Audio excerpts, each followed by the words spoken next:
Allotment చేయలేదు. Allotment చేయమంటే Congress party గ్రామాధ్యక్షుడు, మాజీ సర్పంచులు, వార్డు మెంబర్లు, ఇందిరమ్మ కమిటీ మెంబర్లు అందరూ కలిసి నైట్ 2 గంటలకు ఆక్యుపై చేసేదాన్ని.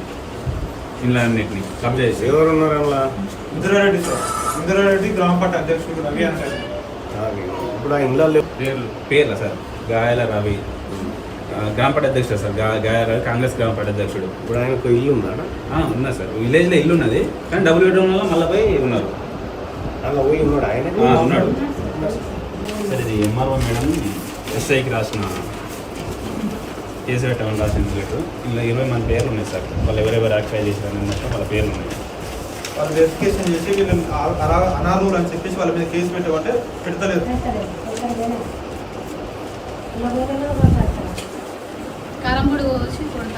గంధరమ్మ కమిటీ మెంబర్ ఇప్పుడు ఇందిరారెడ్డి అంటే పోయిన మాజీ సర్పంచ్, ఆయన మాజీ సర్పంచ్ ఇందిరారెడ్డి అంటే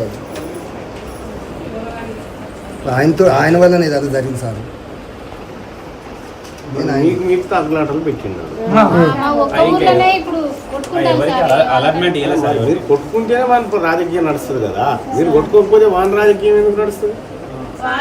కారం పొడి పోసి కొట్టి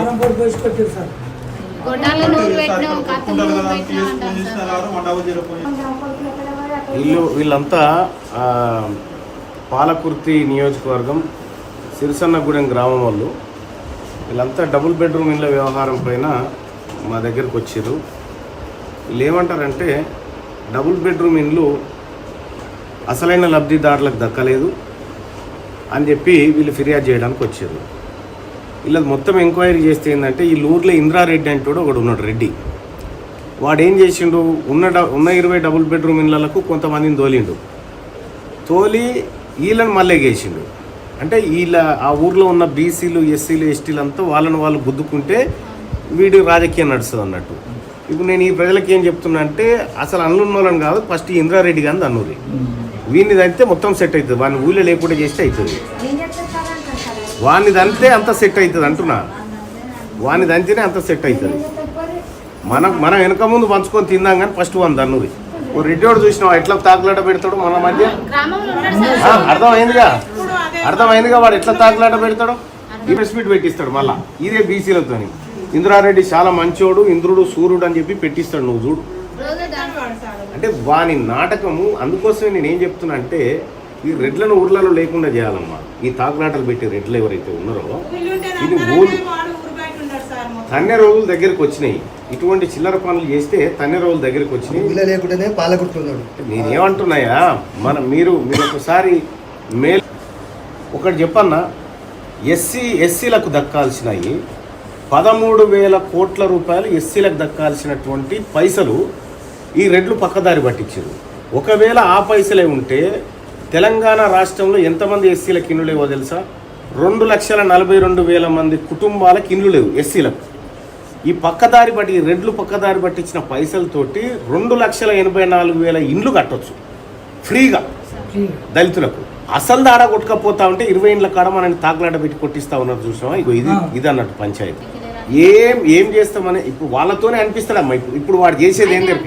ఆగమ్మా, ఈడు ఏం చేస్తాడంటే ఈ రెడ్డోడు ఏం చేస్తాడు ఎదికేనా, ఇప్పుడు అవతల ఇళ్ళల్లో ఉన్న 20 ఏళ్ళని మళ్ళీ ఎగేస్తాడు. వాళ్ళని ఎగేసినాక మళ్ళీ మీలని ఇటే ఎగేస్తాడు. వాని పనే ఇది. ఫస్ట్ వాని దన్నుది, ఆ రెడ్డోని దన్నుది. ఆ తాకులాటలు పెట్టి రెడ్డోడు ఉండ వాని దన్నుది ఫస్ట్. ఎస్సీలో 14 తల్లి 13,000 కోట్ల రూపాయల సొమ్ము ఎస్సీలది. 13,000 కోట్ల రూపాయల ఎస్సీల సొమ్ము రెడ్లు పక్కదారి పట్టించి కాంట్రాక్ట్ల కోసం తీసుకొని పోయిర్రు. ఆ పైసలు దేని పైసలు అనుకుంటారు? మీకు ఇండ్లు కట్టి మన పైసలే. ఆ ఇండ్లతోని 2,84,000 ఇండ్లు కట్టవచ్చు. బీసీలో కూడా కొంతమంది గట్టి వాళ్ళు మాసి కూరమల్ల వాళ్ళు అంతా ఖర్చు మన బీసీలలో మన అంత గట్టి వాళ్ళు అటు మాసుకున్నాం పోతే నేనేమంటున్నా, మీరు ఒక్కటే ఆలోచన చేయదు. ఈ తాకులాట పెడుతున్నాడు పసిగట్టుడు, వాడిని దంటే అందరు చక్కగా అవుతారు. 20 ఇండ్లు ఏమని కావాలమ్మా? 20 ఇండ్లు 2 లక్షల ఇండ్ల మీ పైసలు ఎత్తుకొని పోయి రెడ్లు తిన్నారని చెప్తుంటే నువ్వేమో 20 ఇండ్ల కాడున్నావు. అసలు వాళ్ళు ఎత్తుకపోయిన పైసలతోటి తెలంగాణ రాష్ట్రంలో ఒక్క దళితుని కూడా ఇల్లు లేకుండా అందరు కట్టివచ్చు డబుల్ బెడ్రూమ్. ఈ ఊళ్ళో తాకులాటలు పెట్టేటోళ్ళు ఎవరైతే ఉంటారో వాళ్ళని పసిగట్టులు జర సార్. అర్థమైందా? ఆ లోపట ఉన్నాడో బయట ఉన్నాడో బుగ్గరించుకొని చేసుకుందాం కానీ మనోళ్ళు కొట్లాటకు దిగకుర్రి. సార్. అర్థమైందా? వాడు ఎగేస్తూ ఉంటాడు దిగేస్తూ ఉంటాడు, మీరు తాకులాటలకు పోకుర్రి. ఫస్ట్ ఛాన్స్ వస్తే వాడిని దన్నుది.